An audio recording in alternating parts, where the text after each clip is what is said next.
He's Bill Ryder, and he's Ryder than you. The program Ryder than you, sometimes. He's a fan. I love sports so much. He's in your face. I will destroy those obnoxiously arrogant, clueless, tone-deaf superstars who are marginal players, good players, who made careers, who think they're Hall of Famers. He's nice. I promise, we're nice here. He's humble. I think I'm pretty good if you're on the show about admitting if I got it wrong. Live from Los Angeles, here's Bill Ryder. All right, welcome back into the show. We got one. Sorry. We didn't do one yesterday. Stu's fault. I'm not available. I have to make money. In fairness, we almost didn't have a show today because I'm bad at technology. But we efforted it. We did the technologizing. Here we are on the show. Great to be here. Thank you for your patience. Thanks for bearing with me with the new gig. The new job started last week.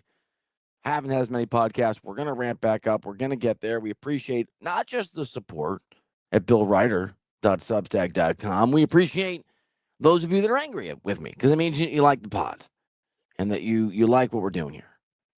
Even like Stu. Apparently, I have to be nicer. Hi, Stu. Who said that? Someone said you had to be nicer to me. My mother. My mom's okay, mom. Okay. Well, she thought so Pretty Daddy was on the show earlier this week, and he brought up, you know about this, some of his, we all struggle at times, some of his early producing struggles. I didn't bring it up. He brought it up. Okay. Mom goes, man, you're being really hard on him. And I go, I'm actually not. No, I'm actually just. So I have to only do the real decel, then she would. That's what I said. And I feel like Stu gets it. Stu gets it. All right, so we'll jump into this. We're gonna do a little soccer here in 20 minutes. We'll do bum of the week. Yeah, dude. I have a full-time job now. It turns out working's work. I love the job. I love the new job. I love it. Tired a lot. Yeah. Forced retirement was great. I mean, the poverty part was sort of a bummer, but not great. Not great. Not as good as that part. Wasn't as good. No. I got a buddy who I had dinner with last night who has a lot of money. He's my age, and he has retired twice now. And he was talking to me the whole time. He said, "I can't retire. I have to be busy." And I'm like, "Bro, if I had your money, I would just be chilling." I never understand those people that say, "Oh, if I won the lottery, I would still work." And I'm like, if I won the lottery and had millions and millions of dollars, I will be sitting on my couch and watching TV or traveling. I'll be playing one of tennis, those two things. Cooking, traveling. With no care in the world for anything. Doing expensive practical jokes on Pretty Daddy on a regular basis for no reason. Because I can. Just flying a plane over the city of something that said Pretty Daddy something. All the time. He's well, we should make him bum of the week. We should nominate him. Well, because he finally answered the phone. Okay. After 3 months. Yeah, after 3 months. Because he needed something, I think. Yeah. We'll get to it later in the show. Okay. I don't know who's going to win Game 7 tonight in the Western Conference Finals, but can I give you my operating theory?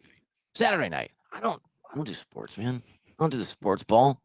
Wait, it's Saturday night? Yes. It's not tonight? Thursday, Saturday. Why are they going every other day? There's no games. They are heading back this day. I guess they need a travel day. You're 100% correct. That pisses me off. I was looking forward to watching the game tonight. I'm sorry. I don't care about their travel problems. Well, you know who I blame? I blame James Harden because there's not a single game. It would be a Knicks Cavs game tonight. I think that's why too. They played last night. Of course. What am I talking about? This is the podcast. Oh, so you thought they played Wednesday? I see. Bro, I can't keep track of the days. I again love the gig. There was a day this week where I thought it was Thursday and it was Tuesday. Oh. I don't know we worked on Monday. So Sure. Anyway, putting this on a paywall. You're welcome. Tune into the NBA Finals tonight. Game 4. So here's been my operating theory. Other than the fact that I think there's 8 days in the week. I cannot believe that game was yesterday. I watched that game. It feels like a million years ago. That's good. Sports ball.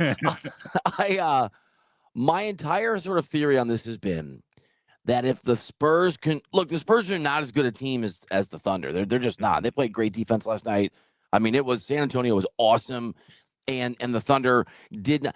There's a couple things going on here. I think I'm sure you saw the clip of Victor Wembanyama telling his guys to basically the interpretation was play dirty, right? Yeah. Like my view is different. My initial reaction was, oh no, this guy's a bad guy, and Victor Wembanyama is such a marvel to watch play.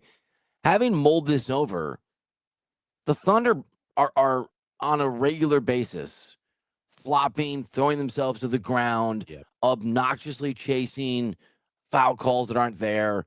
And I've sort of rethought that this Wembanyama thing is just him being like, all right, guys, like if they're gonna get the call anyway, go hard, foul them, make them feel you.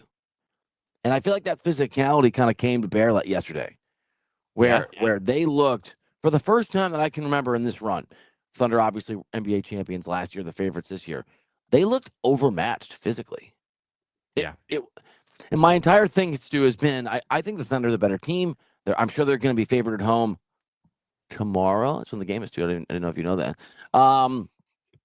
It's mañana. If you have Victor Wembanyama, you have potentially the best player on the floor.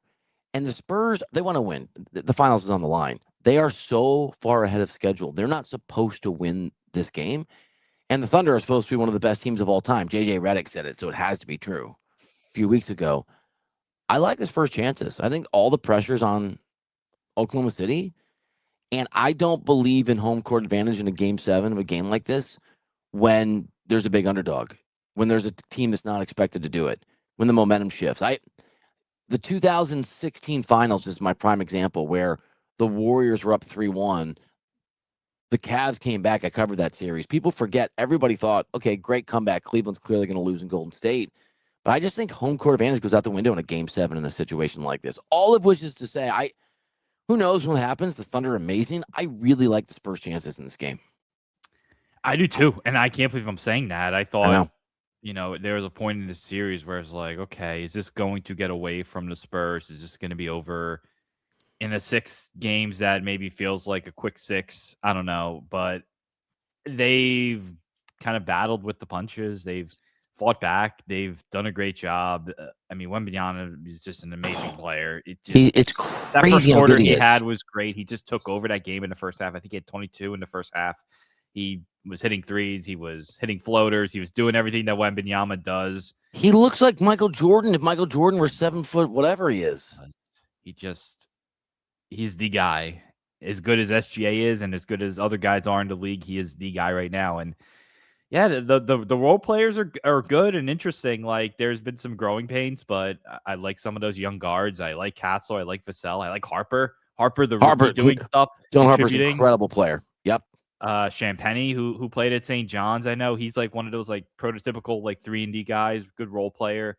Like you're right. I think most people would expect the Thunder to win.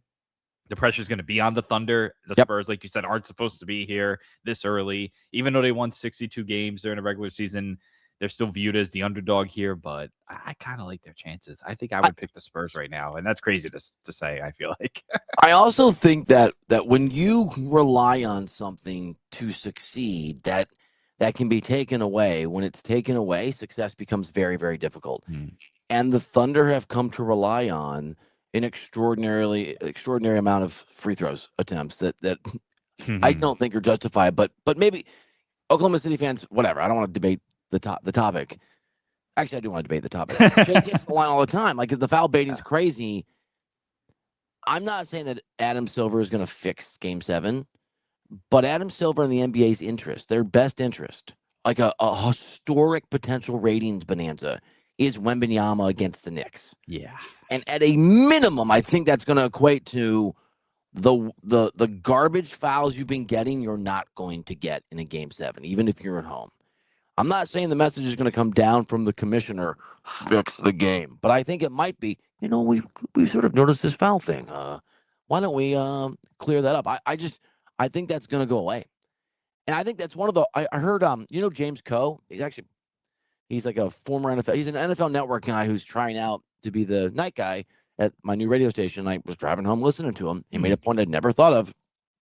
his view of why Chris Paul and James Harden struggle in the playoffs.